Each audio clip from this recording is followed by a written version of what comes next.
How to learn pronunciation. On Wednesday, I go to school again. There is one student in the class who is quieter than the other students. He is from South Korea. When our teacher asks if we have any questions for her, this student from Korea says that he has a question. He says that he has a big problem with pronunciation.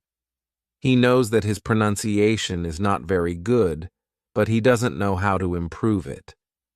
He doesn't speak much because he doesn't want others to listen to his bad pronunciation.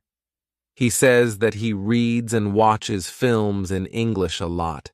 He understands very well, but he also wants to improve his speaking.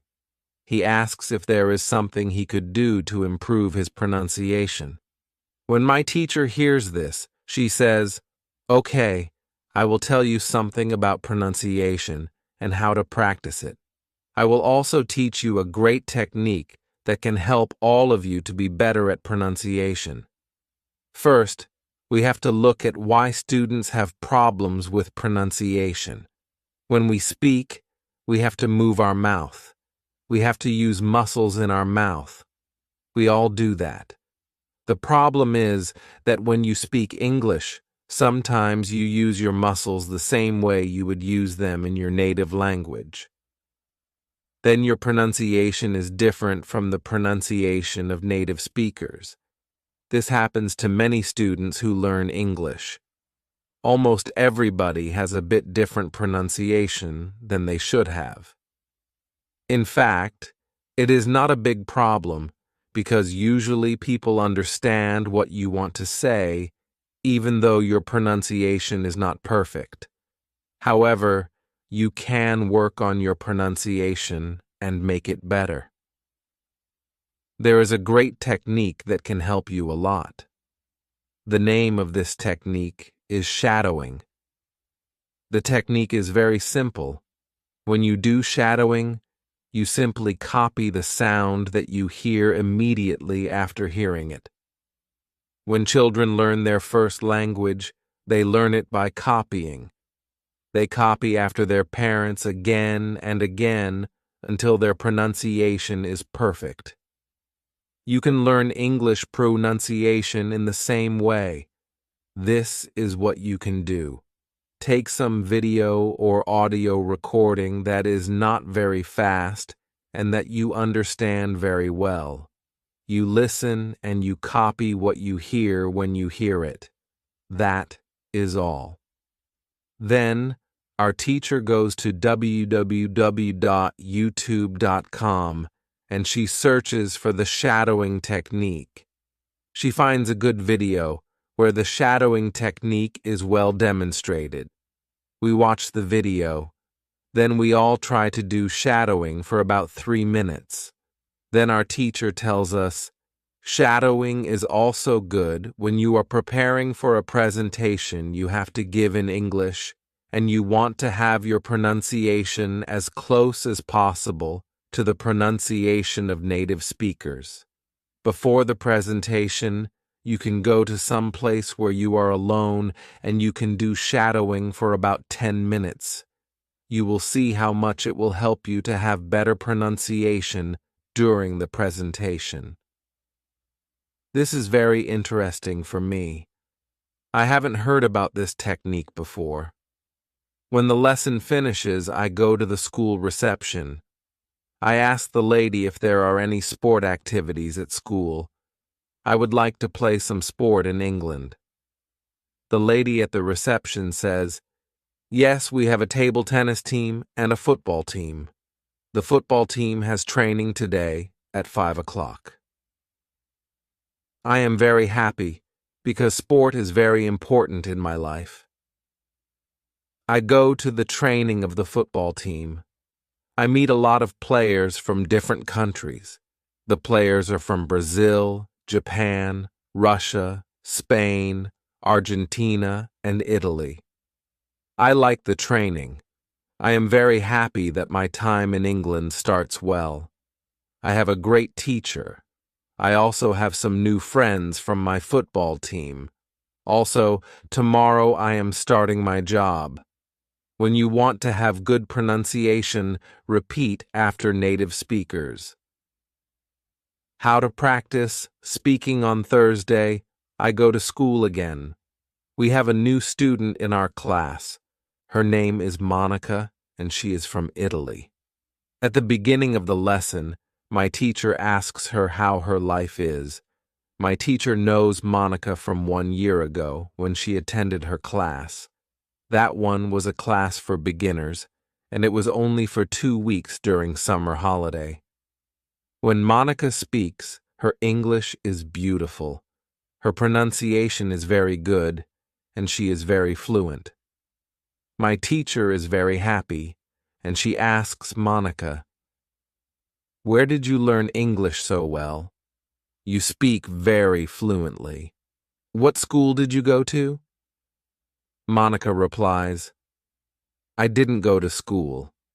I learnt English at home. I used the advice and techniques that you taught us last summer. I did a lot of reading, shadowing, and thinking aloud. I tried to think more in English than in Italian. This is how I improved my English. The 2 weeks I spent last summer at your class helped me a lot. You showed me the way. I knew exactly how to work on my English every day. That's why I wanted to go to your class again, because 1 year ago I was a beginner, and now I can speak English. I want to learn from you again." My teacher is very happy when she hears these words. She thanks Monica for sharing her experience. It is all very interesting for me. I already know about the importance of reading. I also know the shadowing technique. But Monica also mentions thinking aloud. I don't know what it is, so I ask our teacher, "What is thinking aloud?" Our teacher says, "It is a very simple and powerful technique, but you have to have a strong motivation to learn English if you want to benefit from this technique.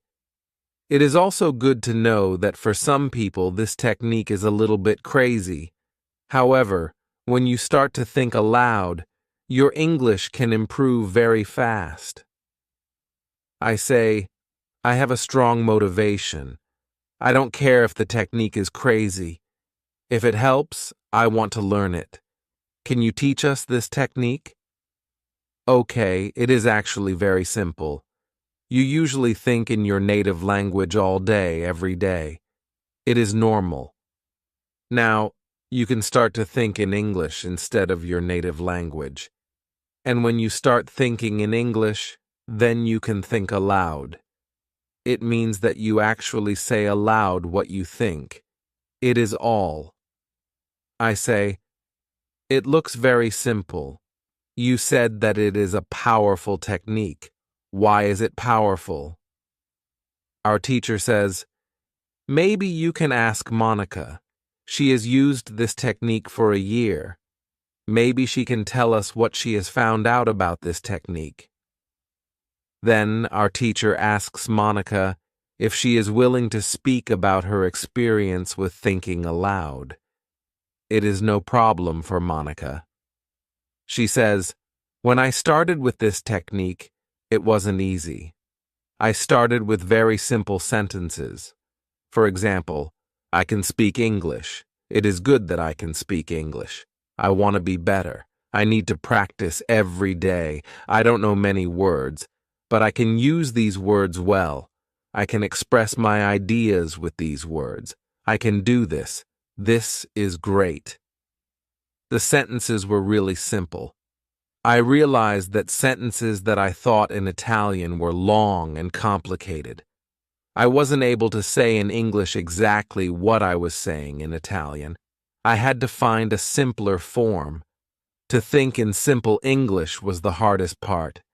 But after some time, I got used to it. Then it was normal for me to think in English. Then something interesting happened.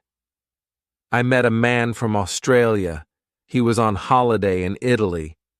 I was still a beginner, but we started to speak English. I could see that I was able to speak with him without big problems. My sentences were still simple and short, but because I said them many times before when I was thinking aloud, I was able to speak. I didn't have to translate in my head from Italian to English as I did before using this technique. After the meeting with the man from Australia, I started to use thinking aloud even more. This technique helped me a lot.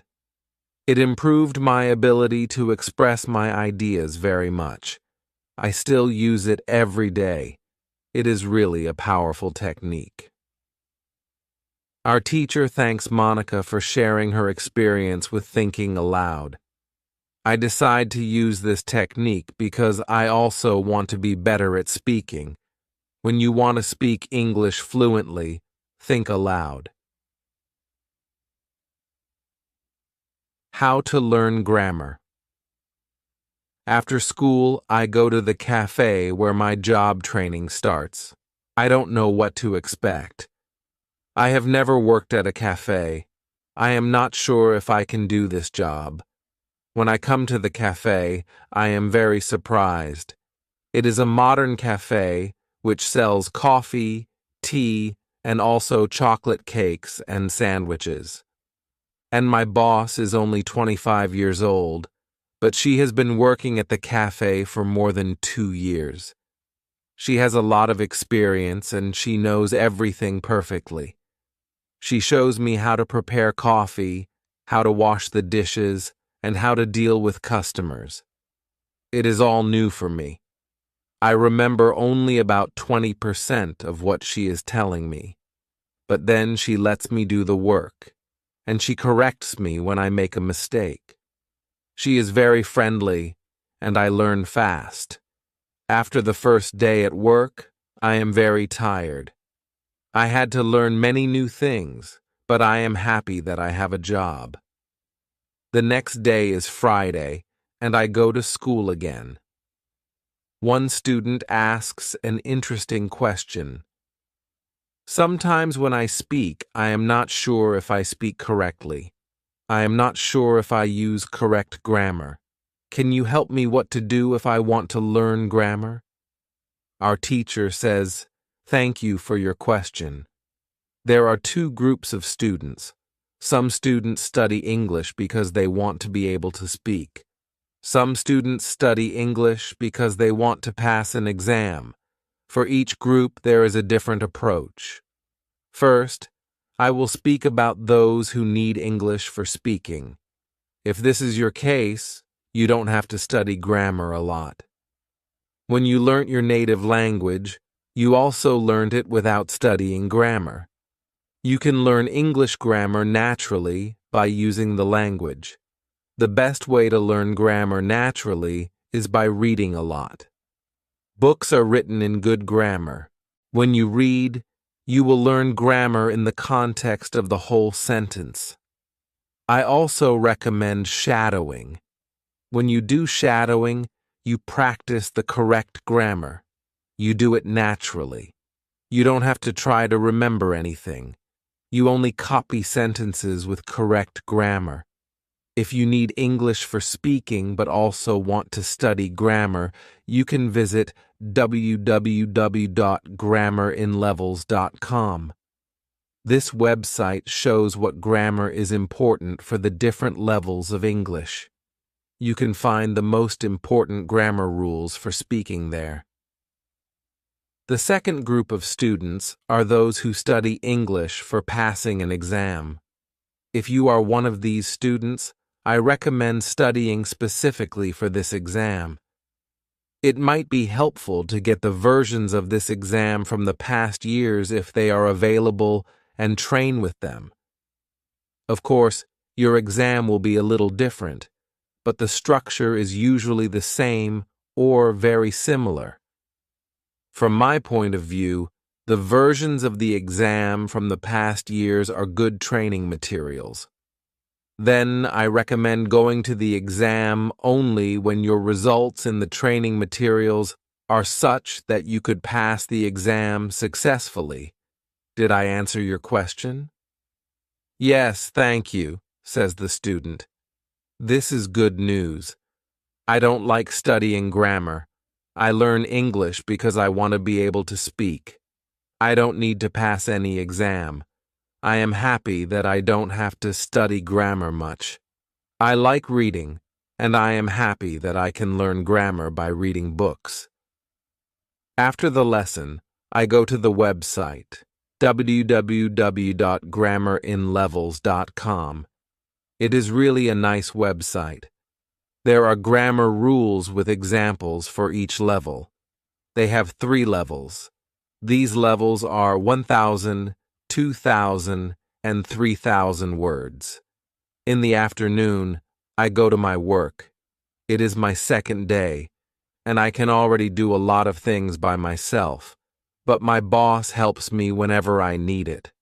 I see that my work is not very difficult. Also, I can practice English when I speak to our customers. When you want to have good grammar, read a lot. How to test your English. It is Monday again, and I go to my school. Our teacher asks us what we did during the weekend. I say that I was at work on Saturday. I say that I can already do my work quite well. I say that I am happy when I can speak to our customers. When I speak, one of the girls in the class asks me, "What happened to your voice? You sound very different from what we heard last week. Your pronunciation is very good." I smile and I say, "Thank you. I tried to do shadowing on Saturday evening after my work and for all of Sunday. I tried to speak like a native speaker. I know that it is still not perfect, but I also noticed a big change in my pronunciation." Our teacher asks if anybody else tried to practice shadowing. 3 students raise their hands. One of them is the student from South Korea. He also likes this technique. One student says that she tried the technique, but her mouth hurt a lot after 5 minutes of shadowing, and she had to stop. She also says that she wasn't always able to repeat everything. Sometimes it was hard for her to keep up with the speed of the recording. Our teacher says, "Thank you for trying out this technique. If you do shadowing for the first time and your mouth hurts after 5 minutes, it means that you are doing it correctly. Your muscles need to be trained to this new way of speaking. It is like going to the gym for the first time. Your muscles can hurt if they are not trained. If your mouth's muscles hurt, you can take a break after 5 minutes and continue a bit later. With every 5 minutes of practice, your pronunciation should be a little bit better." Shadowing has also other advantages. You practice the correct pronunciation in English, and you also practice other things such as intonation, rhythm, and connecting words in whole sentences. I know that at the beginning, the recording can sometimes be too fast. If this happens, you can repeat only the first or the last word in the sentence. With practice, you will be able to repeat more. I agree that it is true. On Saturday, when I started with shadowing, it was quite difficult for me. Yet by Sunday evening, it was quite easy to repeat what I heard. Then I have a question for our teacher. I tell her that I looked at www.grammerinlevels.com. The website is interesting, but I don't know what level is for me, because I don't know how many words I know in English. Our teacher asks other students if they know how many words they know in English. It is interesting to see that nobody knows. We know that we are intermediate students, but we don't know how many words we know. Our teacher says, "There is a website for people who study foreign languages. You can do a test there. You can find out how many words you know. The test has only 2 steps, and it is really simple. The name of the website is www.testlanguages.com. You can do the test every month, and you can see how much you improved during that month. If you want, you can now take out your smartphones, and you can go to that website and do the test. I want to know how many words I know. I do the test immediately. I see that I know 2,100 words in English. Most of the students know between 2,000 and 2,200 words.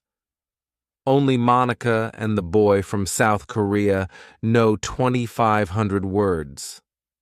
Our teacher says, so, you can see that when you go to www.grammarinlevels.com, you should already know grammar from level 1 and level 2.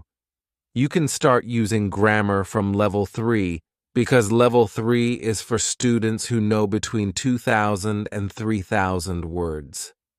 Test your progress every month.